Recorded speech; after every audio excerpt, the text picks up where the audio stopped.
and welcome to another episode of Rob's World of Boxing. Let's get it.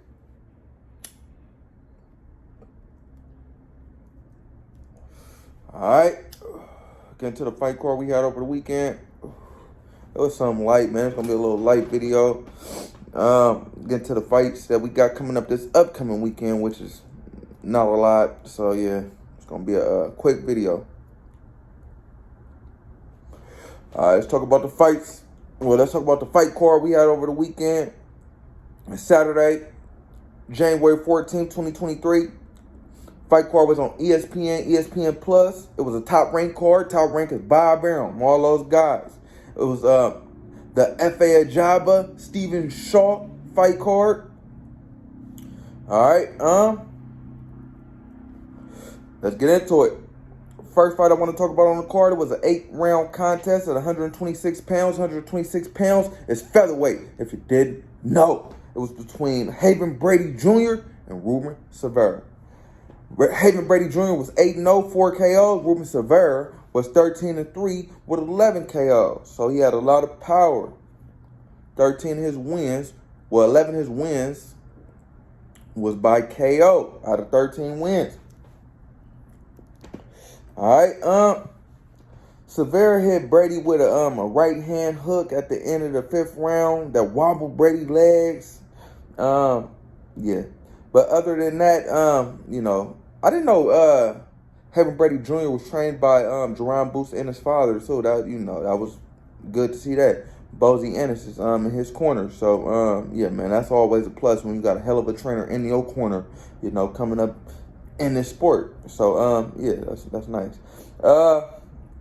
Yeah, but anyway, after that, after Haven got hit with that hook, man, he just was boxing how he was supposed to box, staying away from the power puncher, and he cruised his way to a unanimous decision win. Well, one judge had it 78-74, another judge had it 79-73, and the final judge had it 80-72. All for your winner. And like I said, by unanimous decision, Brady Jr. All right, let's get to the next fight I want to talk about on the card. It was a 10-round contest at junior lightweight. Junior lightweight is 130 pounds. If you didn't know, it was between Abraham Supernova and Adam Blue Nose Lopez. Abraham Supernova was 21-1, 15 KOs, and Adam Blue Nose Lopez was 16-3 with 6 KOs. All right, Lopez actually got dropped in the 5th round for the 5th time in his career by Noah. Well, he didn't drop him all 5th time, but Noah dropped him that time. It was actually Abraham Supernova's birthday on the night of the fight night. So, he was trying to, end his birthday in tremendous fashion, man, and with a win. And Blue Nose was trying to, stop that. But all right. Blue Nose actually went down into 6-2. I didn't think it was a knockdown, no lie, though. I just think, Supernova did, when Abraham Nova did hit him, but after he hit him, he,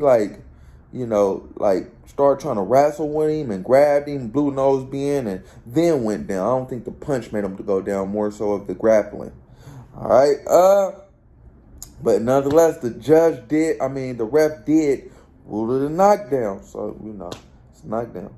Overall, it was a competitive fight, no lie, until, yeah, it was a competitive fight, man. It was the 10th round, though, it was a slobber knocker, man. They was going back and forth. Both fighters was exhausted in there, you could tell, but they would not stop throwing punches, man. It was, going back and forth, man. It was a really good round, man. Probably a contested from round of the year, All right, in this early year. All right, but nonetheless, one judge had to fight 97-91, and the final 2 judges had to fight 98-90 in a bigger margin than I would expect. I thought it was a closer fight than that, but they didn't see it like that. They had a unanimous decision win for Abraham Supernova, getting back to his winning ways, showing that BC Ramirez loss was just, a stumble. And yeah, it's not going to affect his potential. It's not going to affect his career, and it's not going to affect his confidence. Good job, Abraham Supernova. Okay. Next fight I want to talk about on the card was a 10-round contest at heavyweight. Heavyweight is the big boys. It was between Guido Vianello and Jonathan Rice. Guido Vianello was 10-0, 1 draw, 9 KOs. Jonathan Rice was 15-6, 1 draw, 11 KOs. All right, Guido came out jabbing, man, boxing, but really just jabbing. He wasn't going to the body. Guido, you could tell he just got that jab, in my opinion. He really don't have the hammer behind it. He really not a power puncher, even with his, 9 knockouts in 10 fights. It wasn't translating in the ring. It doesn't translate in the ring. And yeah. All right, but Rice, he wasn't throwing enough, man. Like I said, Guido wasn't going to the body, but Rice was not throwing enough at all.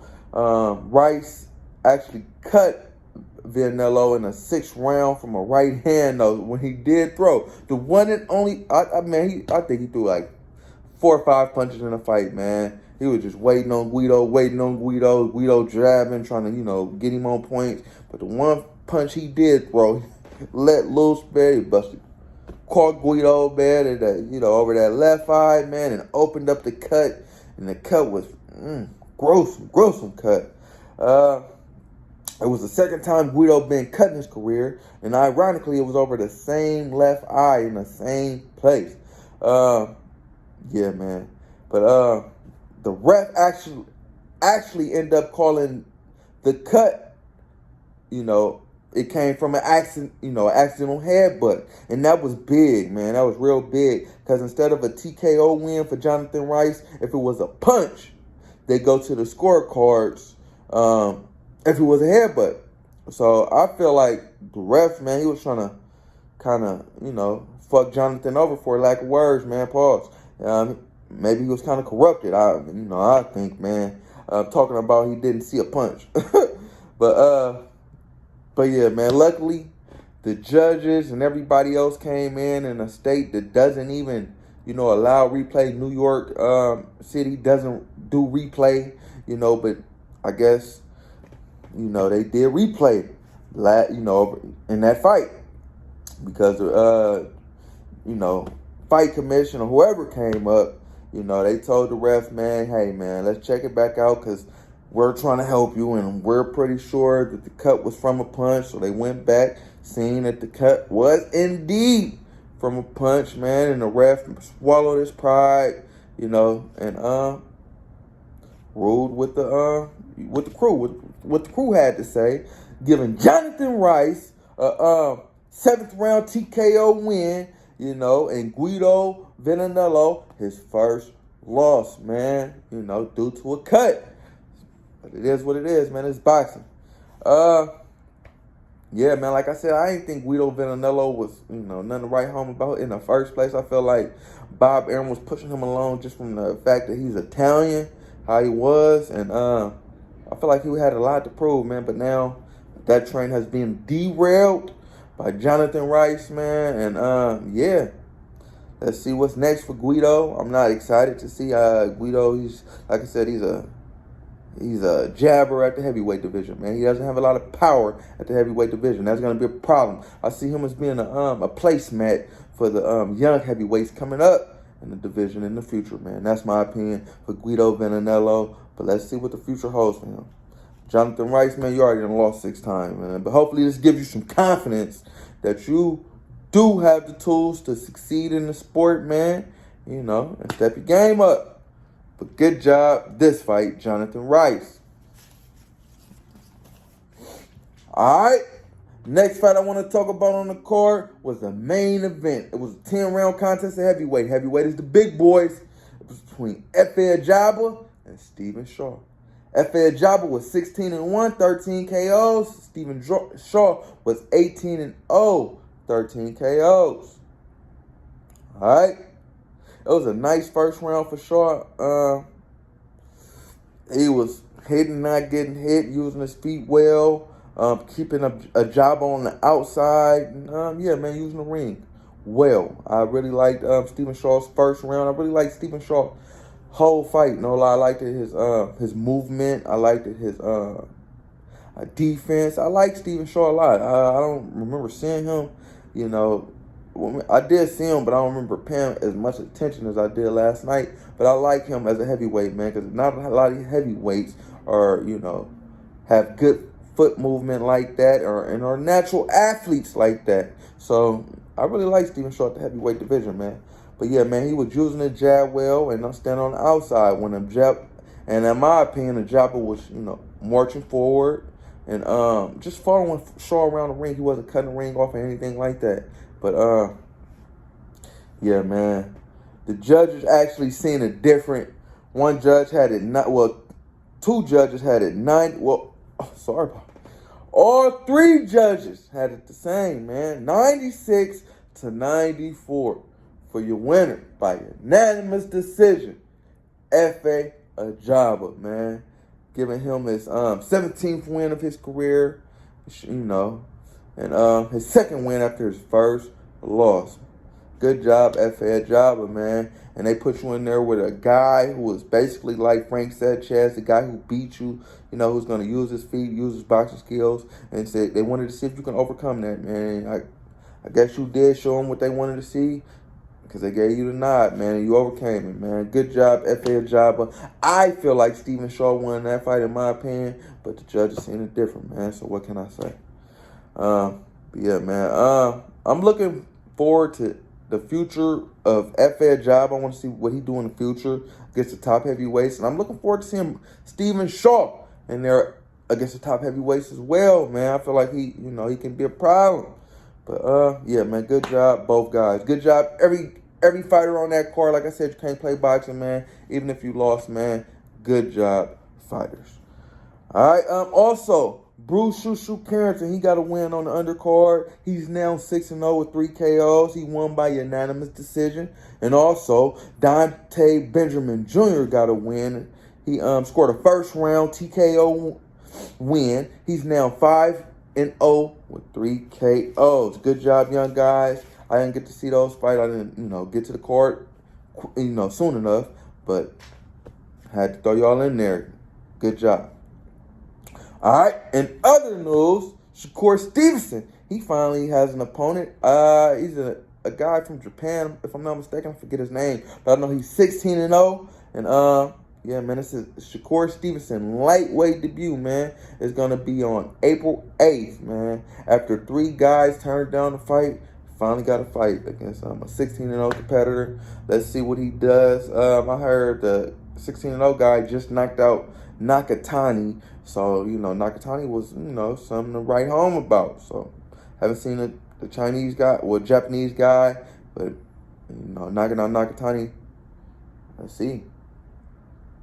All right, yeah.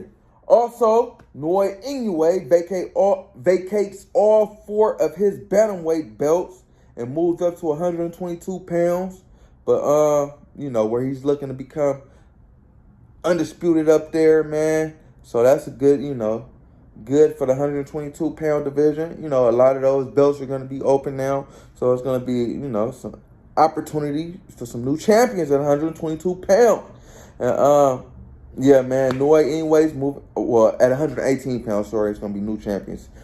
But, because he's vacating his belts at 118 pounds. Excuse me. And he's moving up to 122. But he's not going to be facing Stevenson Jr. at 122, what a lot of us assumed. You know, Stevenson Jr. is going to be moving up to 126 pounds for a Brandon Figueroa rematch there. So I'm looking forward to that Brandon Figueroa rematch. But I kind of feel like I wish he would have stayed at 122 and fought Inoue anyway. So I don't know if Stevenson Jr. is going to stick it out at 126 or he's just going there to fight Brandon Figueroa. He said he's just going to fight Brandon Figueroa and coming back down. But we shall see. Because I would love to see him come back down and, you know, get in the ring with Naoya anyway. Man, I feel like Stevenson Jr. could get the job done against Naoya anyway and debunk all this pound for pound in the world, #1 pound in the world shit that they talking about. Because I don't believe Naoya anyway is that at all. Who has he fought? I'll wait. Yeah. But yeah, man, I'm looking forward, to boxing, man, in the future, man. But yeah. All right. That's it for the other news. Next week we don't really have any. We don't have a lot of upcoming fights, man. The fight that we do have, and I'm gonna talk about, is on Saturday, January 24th. January 21st, in Manchester, England. It's a 12-round contest, a middleweight. Middleweight is 160 pounds. If you didn't know, it's between Chris Eubank Jr. and Liam Smith. Chris Eubank Jr. is 32, 23 KOs. His only losses has came to George Groves and Billy Joe Saunders. All right, his opponent, Liam Smith. Liam Smith is 32-3, one draw. His losses came to Canelo Alvarez, Inoue, and another fighter I really don't know, but he was 21-0, man. So, yeah. Let's see who get the win against Chris Eubank Jr. and Liam Smith. The undercard, it was the zone undercard, so I really didn't know too many. I ain't gonna lie. Yeah, it's probably Pudo. Yeah, man. Let's see who win this fight with Chris and Liam. No, I feel like, quick prediction, I feel like maybe Chris should win the fight. Like I said, he's only lost to Billy Joe and George Groves, man. And I feel like Chris has a lot of potential that he hasn't reached yet, man. And hopefully he can reach it in this fight, man. But, yeah. I say a unanimous decision win for Chris Eubank Jr. Yeah, man. Like I said, that's the only card, really, for next weekend. It's not a lot of boxing going on. It's a light weekend of boxing, man. So if you got anything you need to do it. And you want to go out this weekend, I would advise it. This is a nice weekend to go out. You won't be missing a lot. So yeah, man. Be up. Like, comment, subscribe, all that shit, people. Rise Road to Boxing. Yeah.